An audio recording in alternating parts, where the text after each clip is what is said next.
An angel appears in times of need. In this episode of Real Life Angel Encounters. Angels. We all have them. They're our unseen guides, our companions, our teachers, and they're all around us. Sometimes they make themselves known in the most miraculous ways. Join me, Level 3 QHHT practitioner, angel communicator, and Reiki master, Christy Clemens Hoffman, with stories from real people who have experienced uplifting phenomena and real-life angel encounters. Before we get started with this episode, I wanted to ask you a couple of really big favors. First of all, this podcast, Real Life Angel Encounters, is up for a Women in Podcasting Award. Yes, the 2025 Women in Podcasting Awards is a People's Choice style of award. So you get to vote. You get to vote on this. So please go to the link that's in the show notes at womeninpodcasting.com and then fill out the form to vote for your favorite shows. Now, you might not know all of the categories, all of the podcasts that are available there. But if you scroll down to storytelling podcasts, yes, storytelling podcasts, Real Life Angel Encounters is nominated there. So please go and vote. Now, if you really want to go hog wild, scroll down to the wellness podcast because Radiate Wellness podcast is listed there. Yes, we're nominated for 2 different podcasts and 2 different categories. So surely we're going to win something, right? So please go and vote today. The second big ask is Real Life Angel Encounters is now a book. Yes. And it is going to be published July 1st. Now, you do not have to wait till July 1st to order your copy. You can pre-order now. In fact, your pre-orders really boost the algorithm. We are already at #1 hot new release in the Angels and Demons category.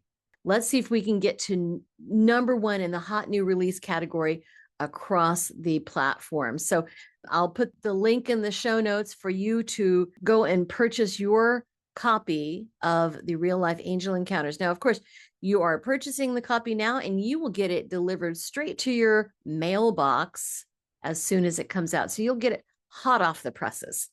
All right, that's it. Now enjoy this episode of Real Life Angel Encounters. And now I would like to welcome Adam Scott Campbell, who's been on the Radiate Wellness podcast, which is my other podcast that I do. Go back and check out Adam's episode there. Adam is a poet and an author and a survivor of a recurring brain tumor. Adam has written 2 books now and counting of poetry, which is right up my alley, and about his experience with his own personal angel during a time of unimaginable pain. Welcome, and thank you so much for joining me today, Adam. Thanks so much, Chrissy. It's great to be with you. Thank you. So, yeah, why don't we just start at the beginning? You have this, well, I don't know if the beginning is your tumor or the connection with your angels. My angels first, but I didn't know it, is the right way to say it. Okay, tell me about So I've had a long history, like you said, and long medical history, but before the medical history, I was 5 years old and my baby brother passed away from SIDS. He was, 3 months old. I was almost 5 years old, months shy of my 5th birthday. And at the time, you're 5 years old and you're an older brother. And so you think everything's your fault, first of all. Right. And you think that it's your responsibility to take care of your younger brother. And so when your younger brother dies, it's like, oh gosh, I killed my younger brother. As a 5-year-old, you don't know how to say that to your parents. Right. But that was my thought. And I figured it out decades later when I was in a therapy, and it just came out as like I killed my brother, so that was the first traumatic event. But go back before that, I've had an angel with me all along, like all my whole life, and I haven't known it until I'd gone through all my stuff, and I've had a brain tumor 3 times now. I actually had, like, my brain tumor came back last year. Don't think we were talking then, you and I, or we weren't, communicating about the podcast, but I just, I've been through a few things and I've learned that she's always been with me. And yes, it's a she, my angel is a she. But you wanted different instances of angel encounters. Just the presence of her or other angels showing up in your life. First would be my mom. I have an angel for a mom. and she's just amazing. She just loves everybody and cares for everybody. Everybody needs to be loved, and she's just like the mom for quintessential mom for anybody. So that's my mom. I just got married, so Congratulations. thank you. She's my wife is also an angel. Probably the first time I would say that I considered the person I met to be an angel was before that, was before my, the angel we've talked about before it came to me.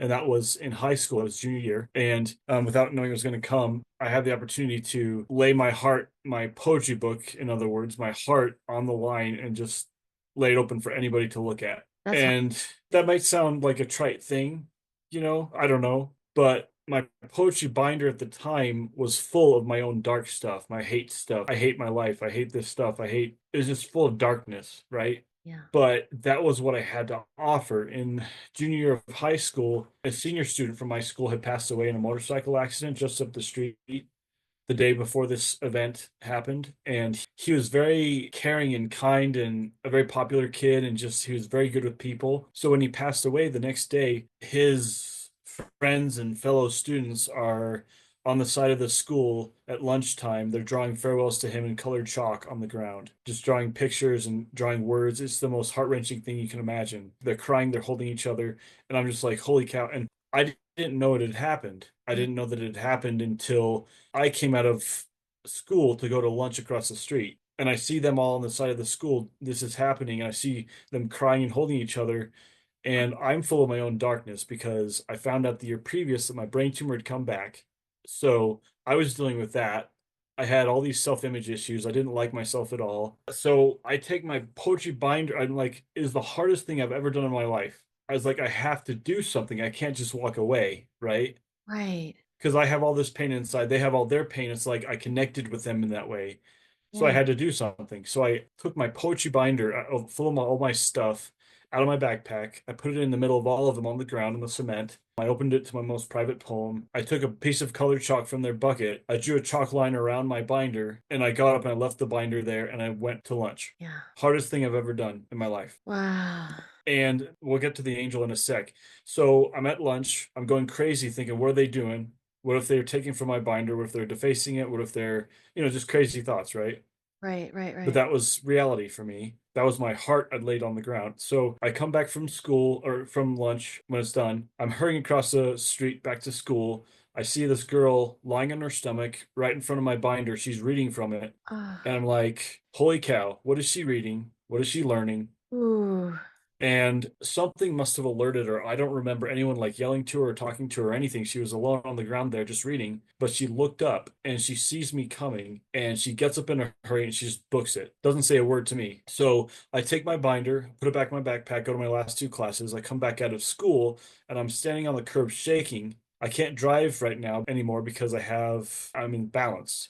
And so I'm not able to drive anymore. So I'm waiting for my ride to come pick me up. I'm shaking on the curb with all the emotion inside and what I've just done. And this girl whose name is Shannon, she was in my grade. She was a junior as I was. And she walks up to me and she wraps me in her arms Mm. and she whispers in my ear. She says, I never knew. That meant all the world, didn't it? It meant everything. She saved my life, literally, because I just laid my heart on the ground. Nothing had happened but this other girl who just booked it, right? So I needed something to keep me going. And Shannon just wraps her arms around. It's the most painful hug I've ever been given because of everything I'm serious, because of all the pain that was there. But it also saved my life. So that's one instance of an angel, Yeah. earth angel. You want more? Please, as many as you've got.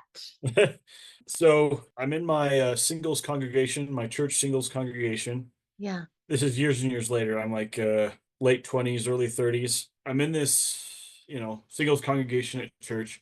It's one of the activity days, so it's not a church day. It's like a Monday or something. And so everybody's there. We're all having fun. I'm not having fun because I'm once again locked up inside. All my self-hatred is still there. Mm. I've battled it most of my life. And I'm at FHE and I have this breakdown.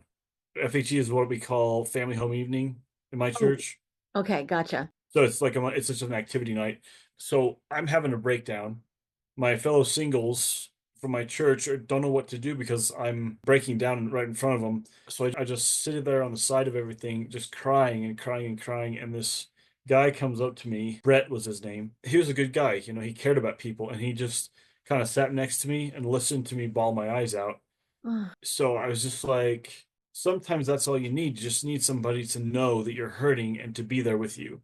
that's right. Absolutely. It's not like they can't carry it for you, but they can help you know that you're not alone, and that strengthens you. I got another one where another Yeah. earth angel or mortal angel, her name was Allie, and she, again, it was in our singles congregation. It was during, I guess in school you'd call it passing period in between classes, right? But it wasn't passing period. It's just, so we're outside our pastor, we call him in my church, we call him bishops. Oh, yeah. So the bishop, we're outside the bishop's office because it was my job to bring people to the bishop if they needed an interview to talk to him. So Mhm. I like organize interviews and stuff. So I'm outside the bishop's office and she's out there with me. She's waiting for her interview with the bishop. And I'm like, we just start talking and she's been through a lot. This girl's been through a lot. And so we started talking because we both been through a lot, right? Right. And it's like, I don't know what it was, but I shared my story with her, basically. Yeah. All the stuff that I've been through, I shared it with her because I wanted her to know that others suffered too, and she knew that already, but I wanted her to know that she wasn't alone. She really appreciated that, I guess. I didn't know how much she appreciated it until a few months later. She was leaving the singles ward because she'd just gotten engaged and she was about to be married in one of our temples, if you know what that is. So she's giving a talk or a speech in our church, like at the front podium. I'm out in the hall because I'm like once again in a emotional funk. And she's giving this amazing talk, this amazing speech. She gets done, the meeting gets over, she comes out and she turns and looks and she sees me, and this look of like emotional like empathy in the extreme just comes over her face. So I get up, she walks to me, I walk to her, she gives me another embrace. It's one of those other embraces. It's just heals, it like heals you. Yeah. She finishes the hug. She goes out the door. That's the last time I ever saw her. Mm, That was an angel's embrace. Another one. yeah. Am I allowed to do poetry on your podcast? Yes. Is that legal? Of course that's legal. Of All course right. it's legal. I love poetry. All right. You write a poem about it? Yeah. Not about that last one, but about Shannon. Yeah. Oh, this is called Angel's Embrace. Mm, Mistakes unintended and willful are made. I have myself bound tight within. Both good and bad inward layers I've laid. Which side today helped I win? Ever is this undiluted fight raging, it never ends. Each side of me, constant energy riding, battle's victor on so much depends.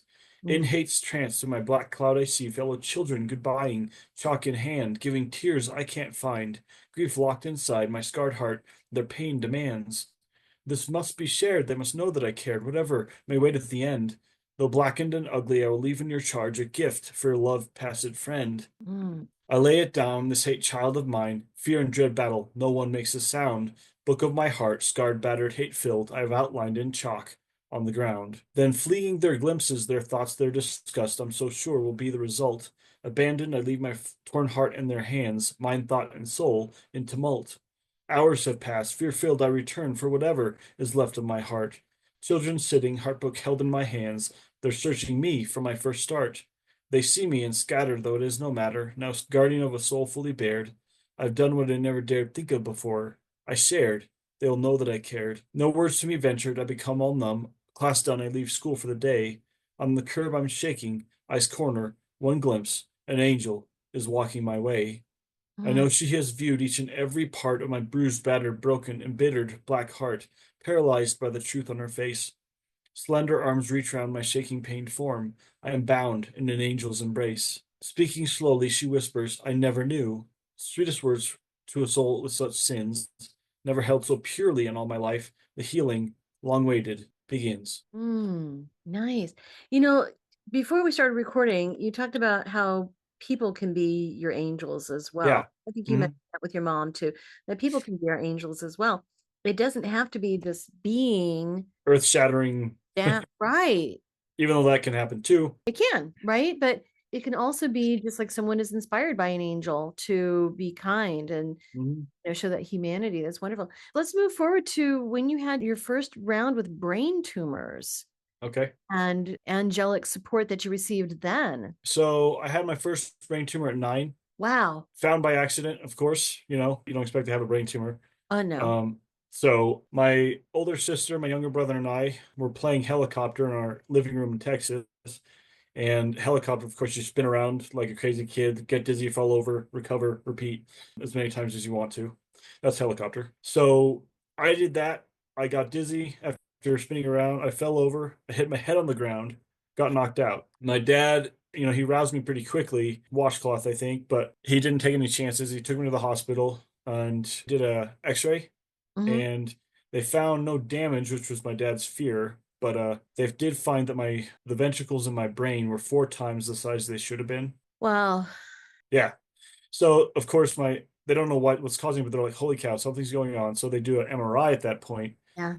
and they find the tumor. And my life is, of course, never been the same. So we could call them angels, but I was everybody in the community in Texas where we used to live, everybody at church, everybody at school, everybody knew what was going on. Right. And so there was this outpouring of love, this outpouring of Mm. support, just so much compassion from so many people, like hundreds and hundreds of people. Yeah. Um, and they were my angels. And I had an army of angels, you know, Hmm. sending me letters, sending me treats, coming to visit, giving my parents support, all kinds of stuff. It was the real thing. I call them each of those angels. Yeah. They are indeed people who come up and help with you. You talk about in your book, Walking with My Angel, a real Mhm. heavenly angel and her mortal warrior companion. Yeah. What is that about? So I think I was like 27, 28. Mm-hmm. I had I'm very volatile, and at least it's oftentimes in my life I've been volatile emotionally because of my stuff, Right. right? Understand. So, tranquility is something that's very treasured to me because it's not something that happens very often. Yeah. And so I started to have this feeling around 2000, and this would be 2008, probably. I had this feeling that I needed to come closer to God, and I wanted to come closer to God. It was like this desire, how you start to want something more and more and more the more you think about it. So to follow that desire, I would search God's word, I would pray, I would serve, I would fast as well, if you know what fasting is. Hmm. Um, so I would do those things with more intent than I'd ever done them before. Yeah. In my belief system, they're regular things. You do them all the time, but sometimes you can do them without really feeling it. Mhm. Yeah. So, Go through um, the motions. yeah. So I did that more and more at that time. And so I came closer and closer and closer to feeling like God was with me. Yeah. And it happened like the more I did those things, the more I felt peace. And I actually started to feel tranquility. And I started to feel happy all the time, which was not normal for me. So then I had this thought. Just one day it came to me. It was just a very, very quiet thought. It just was like, go off your medication. What? Stick with me. Okay. So I had this thought, go off your medication. Of course, I brushed it off because I'm like, if I go off my medication, I'm a dead man. Right. Because me without medication is a brain that doesn't function. So I brushed it off. A Huh. little while later, maybe week, 2 weeks, 3 weeks, a month or something, the thought came again. Go off your medication. It was a very quiet thought. So I brushed it off again. That happened over and over and over again. And it came so many times, I was like, okay, what's going on? So I started thinking about it. I was like, okay, if this is from God and I have been getting closer to God, then I need to know if it's from God, right? Yeah. And so I started praying, is this from thee, God? I just prayed and prayed and prayed like day in and day out until I came to the conclusion that that's what God wanted me to do. And I didn't understand why. I still didn't understand why. Right. So, but I came to that conclusion. So I took that conclusion to my parents and I said, this is what's been going on. Of course, they didn't like it for obvious reasons. We took that decision that I was making and we took it to my psychiatrist, who was my prescribing doctor. Yeah. Can And I of ask course, what type of medication this was? yeah, it was Celexa. It was a Antidepressant. antidepressant. Yeah. The Sure. thing was, depression for me growing up was huge. It was a huge monster of a challenge. Right. And so, me without that is me without balance Yeah. and a brain without support. Right. Right. Right. Right. So, we took it to my doctor. He said, this is not a good idea. I persisted in saying, this is what I need to do. And he was like, okay, if we're going to do this, we're going to do it slowly. We're going to wean you off medication rather than just take you off of it all at once. Yeah. Yeah. Yeah. Right. Because that's the supposed to do it. Yeah. So over the next 9 months, he weaned me off Celexa. And during those 9 months, I had incredible, painful, life changing things happen. First, I lost my humor. Oh, Like the humor just was gone. I wasn't unhappy, but I didn't have my humor anymore. oh, wow. It was just gone. So I became a new person or a different person. Yeah. The next drop in dosage, I was a little bit morose, I was just like, the next drop, I was genuinely pessimistic. The Mm, next drop, and it just went like that until I eventually came to the place where I was just like, I don't want to be here anymore. So that's where I was at probably yeah. halfway through those 9 months. I was already at that point. And your parents and your psychiatrist were still like supporting you and believing in this plan that you. I think the idea was that it was my decision, Okay. and that was the thing. Yeah, there's nothing that they can do. I was an adult, so technically I had the right to choose. I think that was the bottom line, really. So when I first went off the medication or started to go off the medication, I did it with a prayer. I prayed, please support me in this, Heavenly Father, which is what I call God, Heavenly Father. Yeah. And so I asked him to support me in getting me through Yeah. whatever would happen. And I trusted him. I basically just lived each day praying. Whatever was going on, whatever was happening, I just prayed all day long, every moment. I did it because I had to. It was a survival necessity. If I didn't pray, I would lose my focus or whatever that would keep me going. Hmm. So my mind broke down over time. I stopped being able to do things like normal things. Like I'd forget how to make the bed. I'd forget how to pour a bowl of cereal. I'd forget how to talk to people. I'd forget if I'd just taken a shower. I'd forget all these things. Hmm. Over time, it was just like I learned to function on a bare minimum because I was relying on God. Yeah. Is that jive? Does that make sense? That totally makes sense. It's like you're surrendered. You surrendered to God. You gave everything to God. I totally get it. That was brave, I have to say. Just It was, operating on faith alone. yeah, I believe in grace. So I think, well, I know that I was given a lot more courage and strength to do what I did than I would have had if I'd done it on my own. Right. So anyway, towards the end of those 9 months, this would be February of 2010, or Wow. maybe January, late January. I was breaking down, like heavy breaking down. I Yeah. was totally off my medication at this point, and it was just like I had nothing left with which to keep going, and I was still going. And it was in the middle of all that that I realized I'm not doing this on my own. I'm not walking on my own. I'm not eating on my own. I'm not, everything that I did was done because I had help. Yeah. That thought hit me, and then the next thought hit me, and that was I've never had the strength to do what I've done throughout my life, but what I've been through, I've always been supported. Yeah.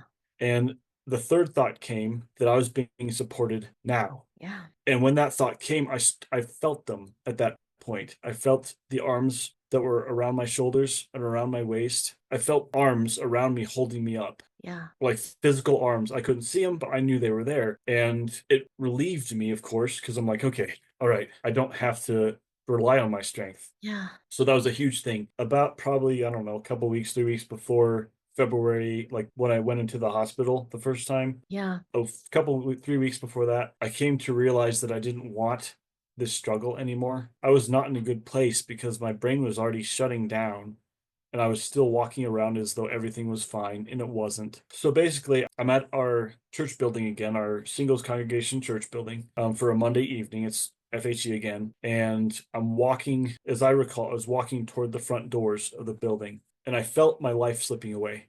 Oh. I felt myself dying. I was like, oh gosh. And then I heard, these weren't my thoughts.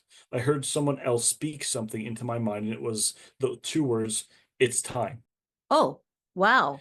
As Yeah. soon as I heard those words, that's when my angel came. So I felt her and saw her coming to me Yeah. in about 2 seconds. She was in heaven, I was on earth. She came from heaven to earth to me in 2 seconds. Yep. And it's like a conduit opened up and she went through that Yep. conduit to me in 2 seconds. And I felt her spirit, I felt her energy, and I know her. And I knew that I knew her. Like she wasn't a stranger to me.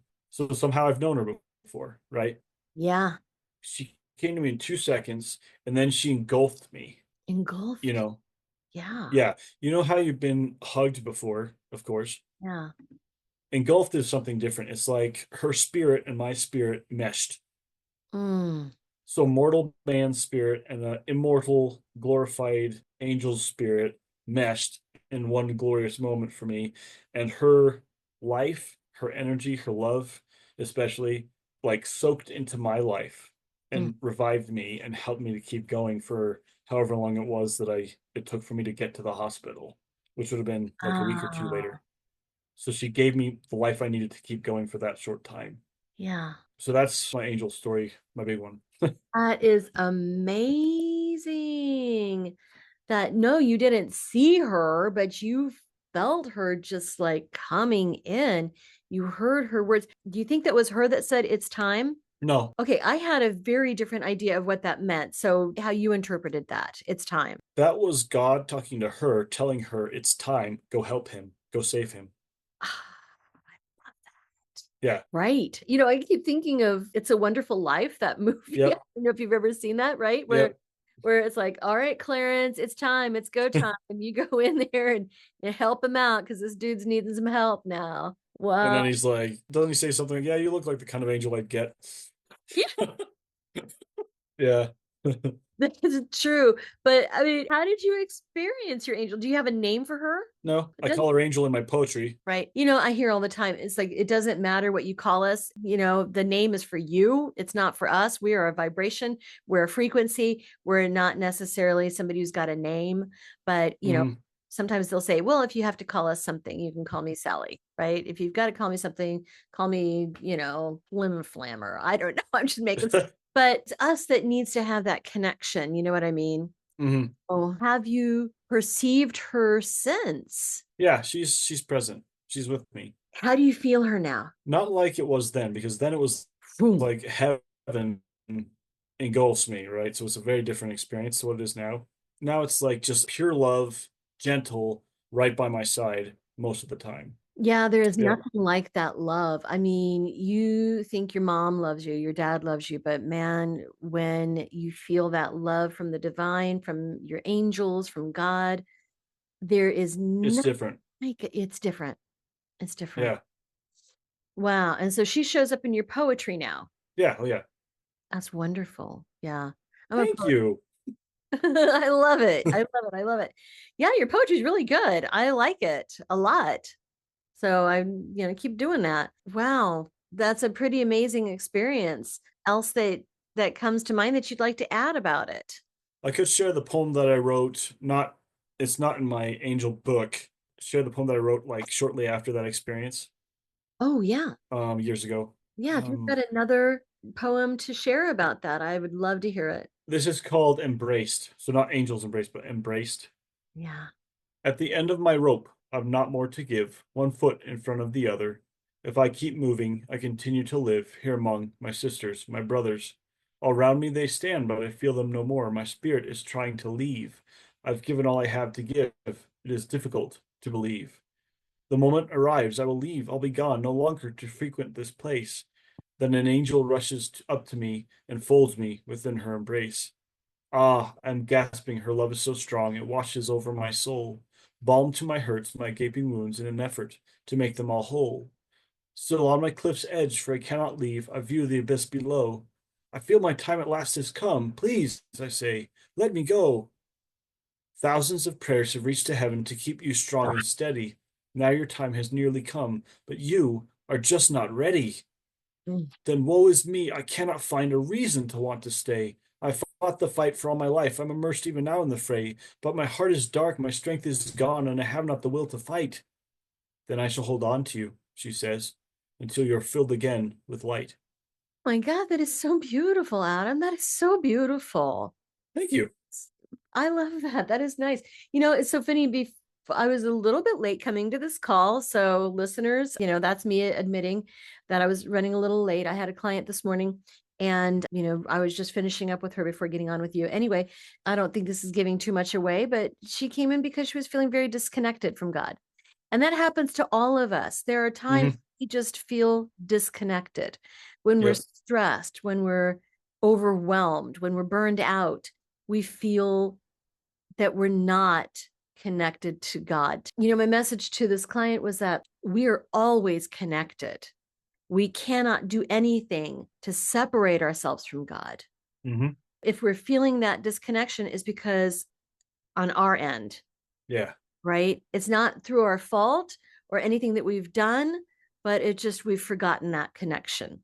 Mm-hmm. Really, all we have to do is just remind ourselves, remember that God loves us, that God is part of us, that we are part of God, that our angels love us, that we are one of them. We are part of that choir of angels, that our guides love us, that there's so much love Mm-hmm. around us. We just, when we remember it, then we can reconnect with that. And it sounds like you've been through the ringer, the times when you're not connected at all, and getting these wonderful reminders.